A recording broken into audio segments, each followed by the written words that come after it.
March 7th, 1945. 16:35 hours. East bank of the Rhine River, Remagen, Germany. Private First Class Thomas Bennett, a combat medic with the 9th Armored Division, moved through the smoking wreckage of what had been a German defensive position hours earlier. The Ludendorff Bridge, miraculously intact despite German demolition attempts, now carried American forces across the Rhine into the heart of Germany. The defenders who'd failed to destroy it lay scattered among the fortifications. Bennett heard the sound before he saw the source, a high-pitched whimpering that didn't match the usual tones of wounded combat veterans. He followed it to a crater where a German soldier crouched against the dirt wall, clutching his left leg. Blood seeped through his fingers. His right hand gripped a pistol, but the trembling suggested he lacked either will or strength to use it. When Bennett approached, the German raised the pistol with shaking hands. Bennett could see his face clearly now, smooth cheeks barely touched by adolescence, eyes wide with terror, lips moving in what might have been prayer. The uniform hung loose on a frame that looked underfed even before combat.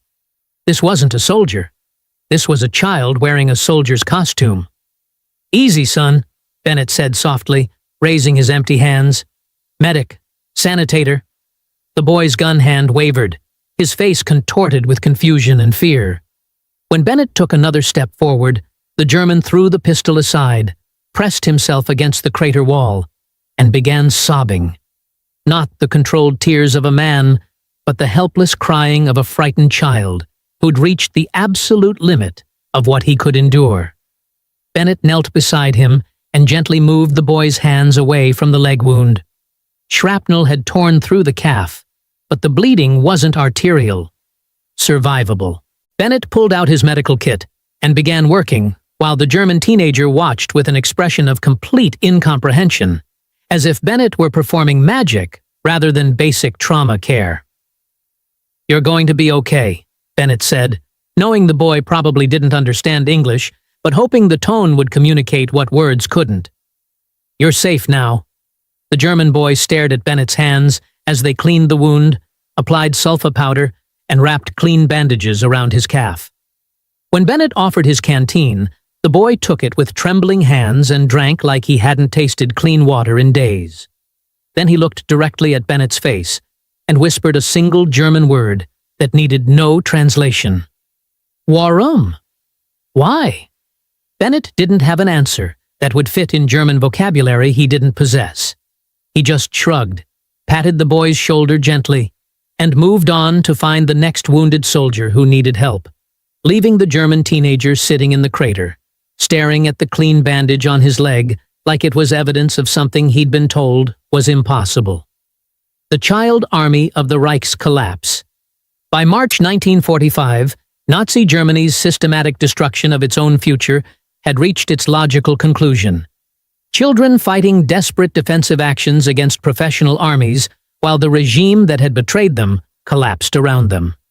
The Volkssturm and Hitler Youth conscription had evolved from desperate measure to standard practice, feeding adolescent bodies into a military meat grinder that consumed them without meaningful strategic effect. The statistics documented institutional child sacrifice. Hitler Youth members aged 15-17 in combat roles, January-May 1945, approximately 80,000-100,000. Teenage casualties in final 5 months, estimated 20,000-25,000 killed, 30,000-40,000 wounded. Teenage German POWs captured by American forces, March-May 1945, approximately 35,000-45,000. Wounded teenage POWs requiring medical treatment, approximately 15,000-18,000. Average age of captured Hitler Youth combatants, 16.3 years. Percentage who believed Americans executed prisoners, approximately 85-90%. Average training period before deployment, 5 to 10 days. The teenage soldiers captured by American forces had been systematically conditioned to expect execution or torture if captured. Nazi propaganda had spent years depicting Americans as barbaric monsters who showed no mercy to prisoners, particularly to young soldiers who represented the future of German resistance. The indoctrination was so complete that many teenage POWs attempted suicide rather than face capture. genuinely believing death by their own hand was preferable to what Americans would do to them. The psychological conditioning created tactical problems for American forces. Teenage German soldiers fought with suicidal desperation, born not from courage, but from terror of capture. They couldn't surrender because surrender meant torture and death. The propaganda that was supposed to strengthen resistance instead created situations where frightened children fought to the death rather than accept quarter from enemies they believed were demons. The shock of survival. For teenage German POWs who'd been conditioned to expect execution, the discovery that American medics were actually trying to save their lives created psychological disorientation as profound as physical trauma. The systematic kindness contradicted everything they'd been taught about American character and military practice. The initial response was often disbelief. Wounded teenage POWs would watch American medics working on their injuries with expressions suggesting they thought they were hallucinating or experiencing elaborate deception that would end in cruelty. Some refused treatment initially, preferring to die untreated rather than face torture they believed medical care would precede. 16-year-old Klaus Richter, captured with severe burns near Cologne, described his psychological state. "I'd been taught Americans skinned prisoners alive, that they tortured young soldiers because we represented future resistance. When the American medics started treating my burns, gently, carefully, giving me morphine for the pain, I thought I was already dead, and this was some kind of afterlife hallucination. I couldn't process that the enemy was helping me survive." The moment of realization, when teenage POWs understood that American medical care was genuine and not prelude to execution, often produced emotional breakdowns. Boys who'd maintained stoic composure during capture would suddenly begin crying uncontrollably when they understood they weren't going to die, that the propaganda had been lies, that enemies were treating them with more humanity than their own government had shown. The psychological transformation happened rapidly for most teenage POWs. Within hours of receiving medical care, the terror would drain away, replaced by confusion, gratitude, and tentative trust. The speed of the transformation demonstrated how shallow the propaganda conditioning had been, built on fear rather than genuine conviction, collapsing immediately when confronted with contradictory evidence. The field hospitals. American field hospitals established behind advancing front lines became spaces where former enemies discovered shared humanity through the universal experience of pain, healing, and medical care.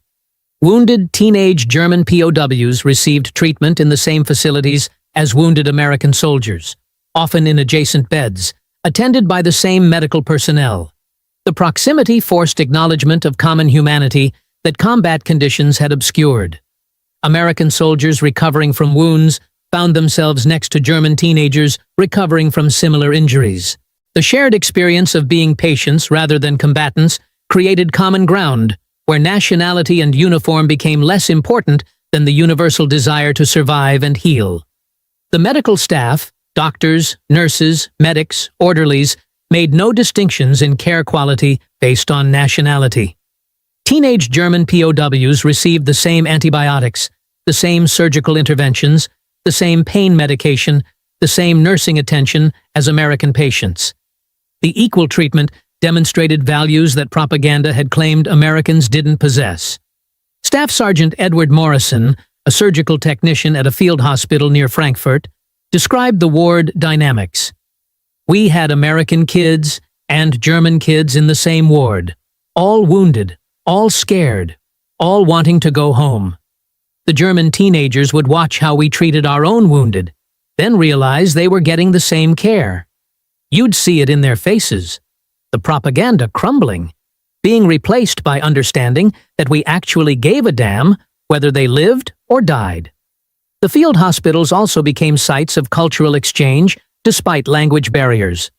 American patients would share candy and cigarettes with German teenagers in neighboring beds. Nurses would learn German phrases to communicate with young POWs. German teenagers would practice English words, ask about America, share photographs of families they missed. The breaking of indoctrination.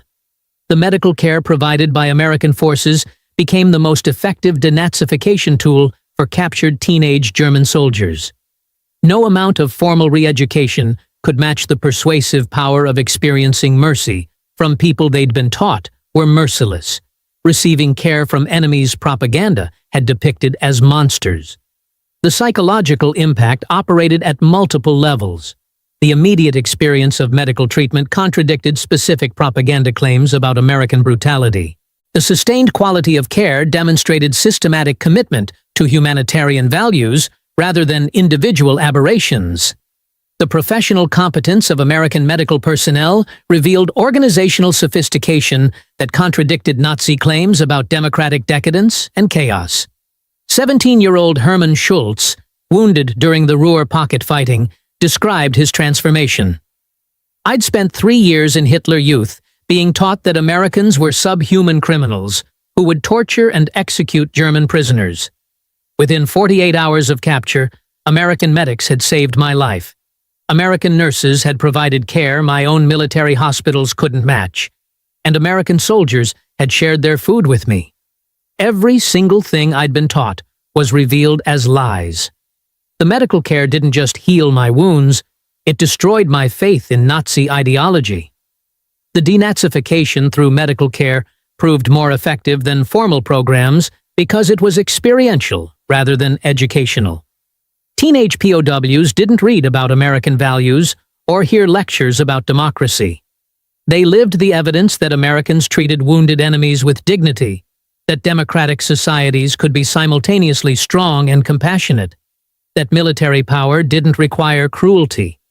The medic's burden. For American combat medics treating teenage German POWs, the work carried psychological costs that exceeded the trauma of treating wounded American soldiers. They faced the moral complexity of having to save lives of young enemies they or their comrades had just wounded in combat, while struggling with anger at a regime that had sent children to die. The medics often experienced conflicting emotions simultaneously. Professional satisfaction at saving lives. Rage at Nazi leaders who'd sacrificed children. Grief for the teenage years these boys had lost to warfare. Guilt about American actions that had wounded them. Pride in demonstrating American values through medical care. Private First Class. Robert Henderson kept a diary documenting his experiences treating teenage German POWs near Magdeburg. Treated a 15-year-old kid today. Shrapnel wounds to the chest and arm. He was terrified when I approached, kept trying to crawl away despite the wounds. When I finally got close enough to treat him, he was crying and begging in German. I think he was begging me to kill him quickly, rather than torture him. When he realized I was actually bandaging his wounds, he looked at me like I was performing a miracle. Saved his life. Don't know how I feel about that. He tried to kill Americans yesterday, but he's just a kid who never had a choice. This war is all wrong. The emotional burden was particularly heavy for medics who were also young. Men in their early 20s, treating boys only a few years younger. The small age gap made identification easier and more painful. These medics could imagine themselves in the teenage POW situations, could recognize how thin the line was between their own lives and the lives of enemies they were treating. Some medics coped by adopting paternal attitudes toward teenage POWs, treating them as surrogate sons or little brothers rather than enemies. Others maintained strict professional distance, focusing on medical tasks rather than emotional connections. Most struggled with finding balance between compassion that made the work meaningful and detachment that made it sustainable. The Geneva Convention in practice.